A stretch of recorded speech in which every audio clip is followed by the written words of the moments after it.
We're going to turn now to someone who is also listening to that and enthusiastically endorsing Kamala Harris for president, after previously saying Biden should step aside but not necessarily be replaced by Harris. That, of course, is former Ambassador of the United States to Canada, Bruce Heyman, who joins me now. Ambassador, good to have you back. Thank you for joining us today.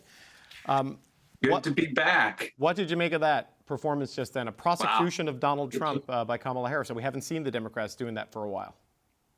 So she's tough, and make no mistake about it, she knows what she's doing. She's a former prosecutor. You've heard her in many of these testimonies during her Senate tenure, and she's fantastic. And she's going to take it to this guy. I mean, where we stand now is the oldest nominee ever to be nominated for president is now the current Republican Party. And that's Donald Trump. And yes, he is the convicted Donald Trump. He's a felon. And he's the guy who led the insurrection. He is the sexual predator who has been convicted. He is the guy who's going to be a pretty easy target for this prosecutor. Now, the race is going to be tight.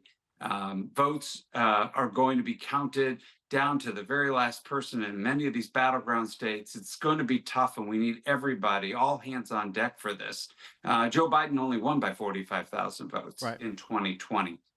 So, but this is exciting, and Democrats have been looking for this. And you saw the release take place of all the enthusiasm overnight, with nearly $100 million raised overnight for her candidacy in one day, which is unbelievable, historic. So, Ambassador, when we last spoke, you said that Joe Biden needs to step aside, but we shouldn't automatically, you said you being referring to the Democrats, shouldn't automatically go to Kamala Harris. Now you're endorsing her, like a lot of other people, Nancy Pelosi and others. Why the shift? What made you come around to the idea of just passing the torch to the vice president? So I thought it would be incredibly healthy to have a competition between some of our best and brightest who are in the wings here, I think, for the Democratic Party. A lot of great governors and senators and members of the president's cabinet even. But when all of them, who I thought were viable candidates, came out in support of Kamala Harris, it was clear that we wouldn't have this bake-off. It wasn't going to happen. And so the opportunity set is to pick the person who is going to lead our party going forward. And as I've said from the beginning, regardless of who it is, I was supporting the nominee out of the Democratic Convention in Chicago. And so it's clear it's going to be the vice president. And we're all getting in line. The money's flowing in. The endorsements are there. And the focus now is, who is she going to select as vice president? So on that, if it is going to be the vice president, who should be her pick to be her vice president? Who do you think? There's the four names. Who do you think it should be? So here's the interesting thing. The vetting process is very intensive. And there may be things where I say, wow, I like this candidate. He or she could be great. But there may be something in the background, or maybe something in a policy, or something that they said or did in years past that would put them, kind of offsides for the candidacy to be her vice president. So I say let the vetting take place. And once the vetting is done, she'll be presented with a set of choices, and then she will make that decision. But based on the group that I thought would run for president, all of those would be obviously good vice presidential picks. Okay, but it's 28 days to the convention, 106 days to the election. Kamala Harris announced there that Jen O'Malley Dillon and Julia Chavez Rodriguez will be staying on. She's basically inheriting the Biden machine and just going with it. How quickly does she need to have a VP pick, with the convention in Chicago less than a month away? What are your thoughts there? A few weeks. She has time. Now, she might be able to fast track this because so many of these potentials are well known and they sit in office today.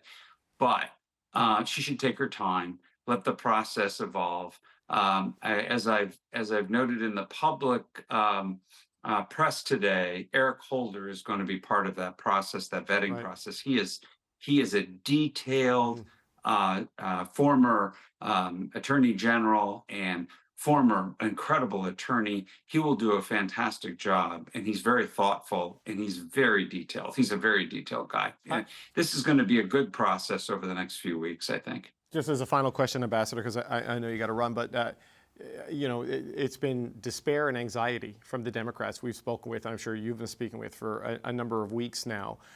I'm sure you speak to a lot of people in the last 24 hours, knowing the sacrifice Joe Biden has made here and the deeply difficult decision he's made. How has this transformed things inside the Democratic Party 106 days to voting day? I guess for a period of time now, maybe it's been months, maybe it's been weeks for others, that people have been thinking about the next generation in the Democratic Party and when are they going to have a chance to lead. And I think watching two 80-ish-year-old men in that debate, one having a difficult time, Joe Biden, in the debate on a personal level, and the other just lying at every twist and turn and without a response really from Joe Biden. I think we all sat back and said, oh my gosh, this interview for the leader of the free world, and two guys really didn't clear the bar. I think this is a great moment for the Democratic Party, but let's pause and recognize that Joe Biden gave over 50 years of incredible service to our country, a magnificent senator, vice president, and president, and accomplished so much. He's going to go down in history as one of our very best. And especially given this move that he's made, he put country over self. And that is rare that we see even on the world stage today. Yeah, and certainly the grace and the joy you could hear in his voice as he phoned into that rally and what he said about Kamala Harris. There was the sincerity there. It came through, at least to my mind. We know you got to go. And former U.S. Ambassador to Canada, Bruce Heyman, thank you for joining us today, sir. Be well. Ameshia Cross is a Democratic strategist and has worked in communications for former President Barack Obama and former Vice President Al Gore. She's currently the Director of Communications at the Education Trust. Ameshia Cross, it's very nice to meet you. Thank you for taking the time. Thanks for having me. What a 24 hours in U.S. politics. What do you make of where this race stands now that Kamala Harris looks to be on the way to being the Democratic nominee? Well, I think the leaderboard is going to be shaken up very swiftly. Kamala Harris has taken the wind out of Donald Trump's sails when he, was punching very low at Joe Biden, talking about him not being with it, him being older, him, having some more visible issues related to the performance at the debate. There is a invigoration around Kamala Harris. We know just as of the past 24 hours, she's broken fundraising records for any presidential candidate in history. Just yesterday, in under 3 hours, she raised over $40 million. We know that last night there was a call of Black women voters, as well as Black women advocates. And that call had thousands of Black women from across the country who were not only able to fundraise for Kamala literally on that very call, but also are strategically placed in states across this country where they're going to get out the vote. Kamala Harris is poised and ready to take on the mantle as president of the United States. She's also the presumptive nominee at this point, racking up a lot of the endorsements from across the Democratic political spectrum. When we talk about the various states represented, also getting that key endorsement from Speaker Emeritus Nancy Pelosi. She is well on her way. Well, we saw the attack, at least in that ad, that the Republicans are getting ready to unleash on Vice President Harris. I want to play a clip as well, because there were some other things that were said today by GOP Rep Tim Burchett that maybe gives us a taste of what kind of a race we're in for here. Have a listen to this. Biden said, first off, he said he's going to hire a Black female for vice president, and that he just skipped over. What about white females? What about any other group? When you go down that route, you take mediocrity, and that's what they have right now as a vice president. So are you suggesting she was a DEI hire? 100%. She was a DEI hire. Okay, Ameshia, diversity, equity, and inclusion hire. What does that tell you of the type of campaign we may see between now and November 5th? That tells me of the type of campaign that the Republicans want to run. The Republican Party is known for racism. They're known for sexism. They have pushed anti-diversity, equity, and inclusion efforts across this country, largely to diminish the strengths and the capacities of African Americans. And when they say DEI hire, it is a pseudonym for the N-word.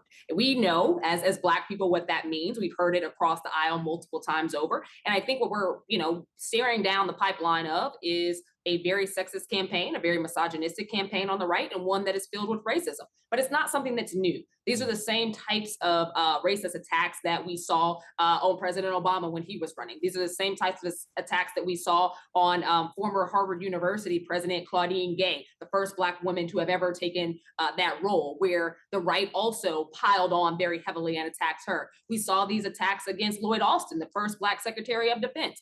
These are things that the right does well. They have positioned themselves as anti-Black. They have positioned themselves as anti-woman. Kamala Harris is ready for these attacks. We've seen them before. Republicans aren't new. This is not a remixed version of racism. That's what they stand for, and that's what they continue to push. That's what they want to feed their base. They want to return to a society where Black people had no rights. And in every state where they are leading, they are also pushing policies at the state level, the state legislative level, to ensure that white supremacy reigns. That's what the Republican Party is known for across this country. So I'm not surprised. I don't think any Black person is surprised. And Kamala Harris has lived in a Black body her entire life. She's definitely ready to fight this fight.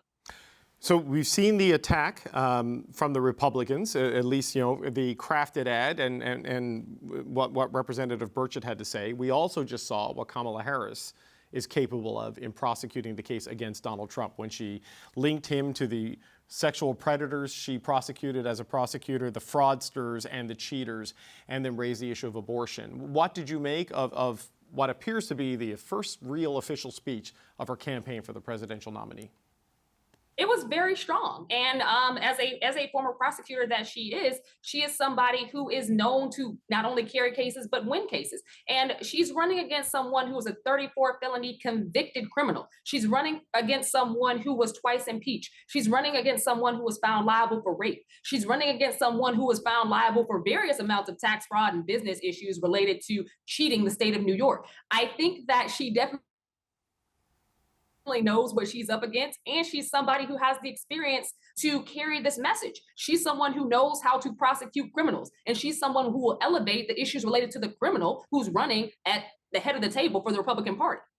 It's remarkable when you list it all to think that this is still a person who probably right now is the front runner to win the presidential election. Here in this country, that would be immediately disqualifying. The party would kick you out. It should be disqualifying in my country.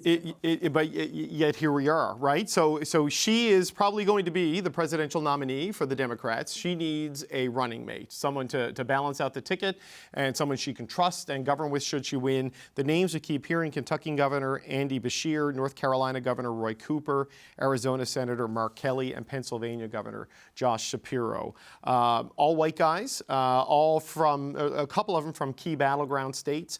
Where do you think Kamala Harris might go, presuming the trajectory of this nomination is what it appears?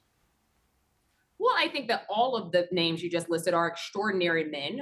They have proven their weight in gold, and not only their support of the policies that have kept America on track post the COVID-19 pandemic, but there are also people who I think can work to unite the country.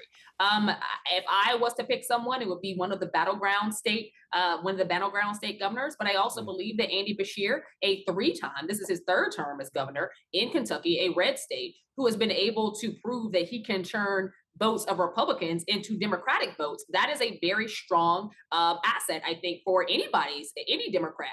And this campaign is going to be really close. It was really close when Joe Biden was the front runner for the Democratic Party, and it's going to be really close this time.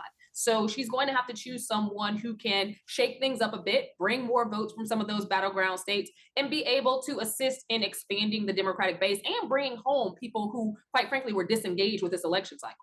You mentioned Joe Biden. Ameshia, I wonder as a final thought, what did you make of the decision he made a little over 24 hours ago when he sent out the note saying, I'm done, I'm not going to run again, and I'm throwing everything I've got behind Kamala Harris? Joe Biden is a beautiful statesman. He has served 54 years very valiantly to not only the Democratic Party, but in government across the United States. He has proven his weight in gold when it comes to policy, when it comes to keeping America focused economically, as well as his work to not only strengthen NATO, but also to expand it. He's a president who has fully understood not only his role here, but also America's role abroad. And he's someone who I think understood that this moment is bigger than him. It is a very hard thing to walk away from a presidential ticket. And I don't want, your audiences to be remiss about that. No one does that. That is something that he did because he was putting country before himself. And for that, I think that America owes Joe Biden a great deal of gratitude. This is a man who will continue on as president, obviously, until the election cycle ends. And this is someone who I think, because of the legacy he has led as a first-term president, having so many accomplishments that are evidenced throughout all of the successes we've had in advocacy and civil rights, in driving forward in climate change policy, you name it, we have been on the forefront of it. And I think that for Joe Biden, this is a moment of reflection, but it's also one where he was willing to pass the torch to a younger generation, pass the torch to the very person he chose as his vice president, with an understanding that she could finish the job. Ameshia Cross, it was very good to meet you. Thank you for joining us today. We hope to have you back between now and the 5th of November. That's Ameshia Cross, a Democratic strategist and Director of Communications at the Education Trust. Thank you.